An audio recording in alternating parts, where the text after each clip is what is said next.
നമസ്കാരം, കർമ്മ ന്യൂസിലേക്ക് സ്വാഗതം. പഞ്ചാബ് നാഷണൽ ബാങ്ക് തട്ടിപ്പ് കേസിലെ മുഖ്യപ്രതി നീരവ് മോദിയുടെ ശേഖരത്തിലെ 55 പെയിന്റിങ്ങുകൾ ലേലത്തിൽ വിറ്റത് 54.84 കോടി രൂപയ്ക്ക്. പെയിന്റിംഗ് ശേഖരത്തിൽ രാജ രവിവർമ്മയുടേത് ഉൾപ്പെടെയുള്ളവയാണ് ഉണ്ടായിരുന്നത്. മുംബൈ ആസ്ഥാനമായുള്ള സ്ഥാപനമാണ് ആദായ നികുതി വകുപ്പിന് വേണ്ടി ലേലം സംഘടിപ്പിച്ചത്. ലേലത്തിലൂടെ ലഭിച്ച തുക ആദായ നികുതി വകുപ്പിന് കൈമാറുകയായിരുന്നു. രാജ്യത്തെ പാവപ്പെട്ട ജനങ്ങൾക്ക് പൊതു ശൗചാലയം നിർമ്മിക്കാൻ കേന്ദ്ര സർക്കാരിന്റെ പദ്ധതി അടക്കം നിർവഹിക്കുമ്പോൾ വായ്പാ തട്ടിപ്പ് നടത്തിയ ആളുടെ വീട്ടിലിരുന്ന പെയിന്റിങ്ങുകൾക്ക് ലഭിക്കുന്നത് 55 കോടികൾ. എത്ര സാധാരണക്കാർക്ക് വീട് വെച്ചു കൊടുക്കാം, എത്ര പാവപ്പെട്ടവർക്ക് ശൗചാലയങ്ങൾ നിർമ്മിച്ചു കൊടുക്കാം, എത്ര കോളനികൾ നവീകരിക്കാം, എന്നിട്ട് സമ്പന്നന്മാർക്ക് മാത്രമായി രാജ്യം സുഖസൗകര്യങ്ങൾ തീരെഴുതപ്പെടുന്നു. രാജ രവിവർമ്മ ചിത്രം, മോഡേൺ, കണ്ടംപററി വിഭാഗത്തിൽപ്പെട്ട ഇന്ത്യൻ പെയിന്റിങ്ങുകൾ, കണ്ടംപററി വിഭാഗത്തിൽപ്പെട്ട ചൈനീസ് പെയിന്റിങ്ങുകൾ തുടങ്ങിയവയാണ് ലേലത്തിൽ വെച്ചത്. ചൊവ്വാഴ്ച നടന്ന സാഫ്രോനാറ്റ് സ്പ്രിംഗ് ലൈവ് ഓഷനിലാണ് നീരവിന്റെ ശേഖരത്തിലെ പെയിന്റിങ്ങുകൾ വിറ്റുപോയത്. തിരുവിതാംകൂർ മഹാരാജാവും അനുജനും ചേർന്ന് ബക്കിംഗ്ഹാമിലെ പ്രഭു റിച്ചാർഡ് ടെമ്പിൾ ഗ്രീൻവില്ലയെ സ്വീകരിക്കുന്ന രാജ രവിവർമ്മ ചിത്രത്തിന് 14 കോടി രൂപ ലഭിച്ചു. കഴിഞ്ഞ ആഴ്ചയാണ് മുംബൈയിലെ പ്രത്യേക കോടതി പെയിന്റിങ്ങുകൾ ലേലം ചെയ്യാൻ ആദായ നികുതി വകുപ്പിന് അനുമതി നൽകിയത്.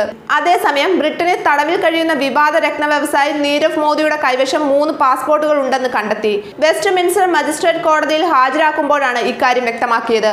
നീരവിന്റെ ജാമ്യത്തിനായി അഭിഭാഷകൻ ജോർജ് ഹെബ്ബേൺ സ്കോട്ട് യാത്രാരേഖകൾ സമർപ്പിച്ചിരുന്നു. ഇതിൽ നിന്നാണ് 3 പാസ്പോർട്ടുകൾ സംബന്ധിച്ച വിവരം പുറത്തായത്. ഇതേ തുടർന്നാണ് കോടതി ജാമ്യം നിഷേധിച്ചത്. പാസ്പോർട്ടുകൾ ഇപ്പോൾ മെട്രോപൊളിറ്റൻ പോലീസിന്റെ കസ്റ്റഡിയിലാണ്. ഒന്നിലധികം യാത്രാരേഖകൾ കൈവശമുള്ളത് തന്നെ ജാമ്യം നിഷേധിക്കാൻ കാരണമായി. കോടതിയിൽ സമർപ്പിക്കാത്ത രേഖകൾ കൈവശമുണ്ടാകാമെന്ന് സംശയത്തെ തുടർന്നാണിത്. ഇന്ത്യ റദ്ദാക്കിയ പാസ്പോർട്ടാണ് ഇതിലൊന്ന്. UK ഹോം ഓഫീസ് നൽകിയ മറ്റൊന്നിന്റെ കാലാവധി കഴിഞ്ഞിട്ടുണ്ട്. ബ്രിട്ടനിലെ തന്നെ driving and vehicles licensing authority നൽകിയതാണ് മൂന്നാമത്തേത്. ഇയാൾക്ക് ഒന്നിലധികം പാസ്പോർട്ടുകൾ എങ്ങനെ ലഭിച്ചെന്നതിൽ വ്യക്തതയില്ല. പാസ്പോർട്ട് കൂടാതെ ഒന്നിലധികം റെസിഡൻസി കാർഡുകളും നീരവിനുണ്ട്.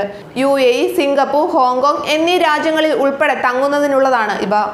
അതേസമയം നീരവ് മോദിക്ക് തടവറയിൽ കൂട്ടിന് അധോലോക കുറ്റവാളി ദാവൂദ് ഇബ്രാഹിമിന്റെ വലംകൈ ജാബിർ മോത്തിയാണുള്ളത്. പാകിസ്ഥാനിയായ മോത്തിയെ അമേരിക്കയ്ക്ക് കൈമാറുന്നതിനായാണ് ലണ്ടനിലെ ജയിലിൽ പാർപ്പിച്ചിരിക്കുന്നത്. നീരവ് മോദിയുടെ ജാമ്യാപേക്ഷ ലണ്ടനിലെ കോടതി തള്ളിയതിനെ തുടർന്നാണ് കേസ് വീണ്ടും പരിഗണിക്കുന്ന മാർച്ച് 29 വരെ സൗത്ത് ലണ്ടനിലെ ജയിലിൽ കഴിയേണ്ടി വരിക. ഉയർന്ന സുരക്ഷാ പ്രശ്നങ്ങൾ ഉയർത്തുന്ന കുറ്റകൃത്യങ്ങൾ ചെയ്യാത്ത കുറ്റവാളികൾക്ക് വേണ്ടിയുള്ള ഹെർമ ജസ്റ്റിസ് ജയിലിലെ B കാറ്റഗറിയാണ് നീരവ് മോദിയുടേത്. വെസ്റ്റ് മിൻസ്റ്റർ കോടതിയാണ് നീരവ് മോദിക്ക് ജാമ്യം നിഷേധിച്ചത്. ജാമ്യത്തിന് വേണ്ടി നീരവിന്റെ അഭിഭാഷകൻ ശ്രമിച്ചെങ്കിലും പ്രോസിക്യൂഷൻ ശക്തമായ നിലപാട് സ്വീകരിച്ചതിനാൽ കോടതി ജാമ്യം നിഷേധിക്കുകയായിരുന്നു. കള്ളപ്പണം വെളുപ്പിക്കൽ കേസുമായി ബന്ധപ്പെട്ട ഇന്ത്യൻ ഏജൻസിയായ എൻഫോഴ്സ്മെന്റ് ഡയറക്ടറേറ്റ് നൽകിയ അപേക്ഷ പരിഗണിച്ച് നേരത്തെ നീരവ് മോദിക്കെതിരെ കോടതി അറസ്റ്റ് വാറന്റ് പുറപ്പെടുവിച്ചിരുന്നു. ഇതനുസരിച്ച് ബുധനാഴ്ച സ്കോട്ട്ലൻഡ് യാർഡ് നീരവിനെ അറസ്റ്റ് ചെയ്യുകയായിരുന്നു. ന്യൂസ് ഡെസ്ക്, കർമ്മ ന്യൂസ്.